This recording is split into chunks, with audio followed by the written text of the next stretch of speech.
Peggy 7.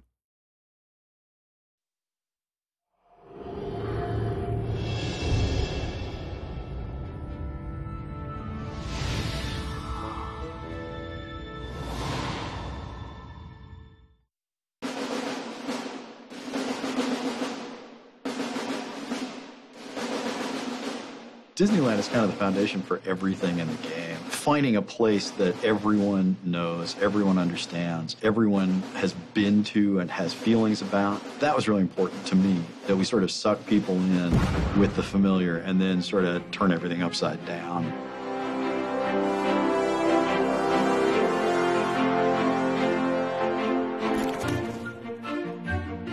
If Walt Disney was going to bring into existence a world for forgotten and rejected characters, what form would it take?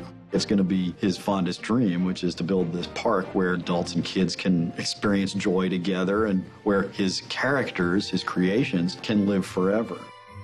In that sort of imaginary creation, it wasn't born fully formed. It wasn't perfect. It was incomplete. And so Oswald, its first inhabitant, had to finish it. He sort of has a sense that there's this thing out there, this park, this beautiful place, a place of magic. And so he's trying to recreate it as best he can, but he's never seen it. He's got old photographs and blueprints and stuff to work from. So this was essentially taking that same aspect of the cartoon characters who are forgotten or rejected and applying it to Disneyland. So rides that are rejected, animatronics that are rejected, shops that are rejected, pretty much anything that was in Disneyland or was even considered for Disneyland ended up becoming part of Wasteland.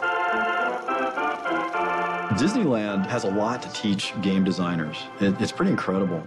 The way the place is structured with a hub and spokes and transition areas that take you out of one place and sort of ease you into another one. We kept looking at all of the little details in the park that had come up throughout history and what we could do to pull from each one of those.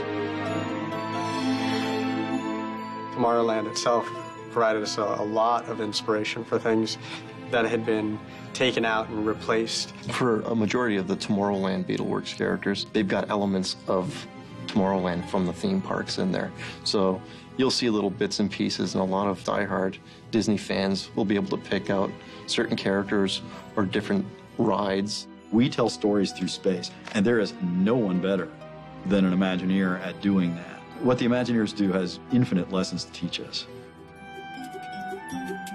There were a variety of things that we drew direct inspiration from. The first one actually was a location called Mean Street. I knew that I needed an instantly recognizable place. And so Main Street USA, that iconic image that we all have burned in our brains from early childhood, that image had to be in the game, and it had to be slightly warped.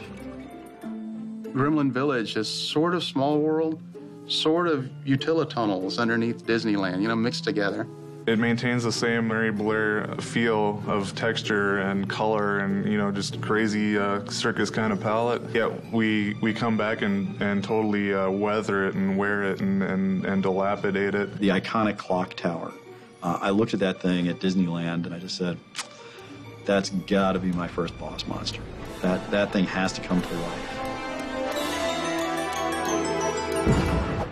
For Lonesome Manor, we start out in the graveyard. In the park, there's actually a line that kind of meanders through the graveyard. We kept the same sort of theme, but kind of turned it into more of a platforming experience. We kept certain rooms and themes, the ballroom, the library, the stretching room. Everyone who goes to Disney World stands there and they watch those paintings stretch and they see the flashes at the top.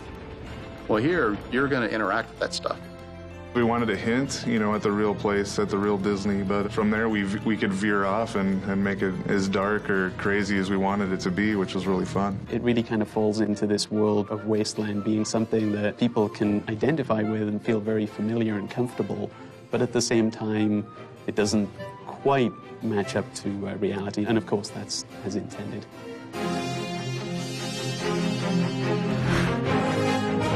I hope it's kind of, recognizable but different, familiar yet strange, and funny, but kind of sad in its own way. I want players to feel that whole range of emotions, but always recognizing that this is based on Disneyland. And frankly, you know, if you know things about Disneyland, if you know things about Disney's history, things will be more significant than if you don't have that background. So Disney fans, I think, are going to have a blast.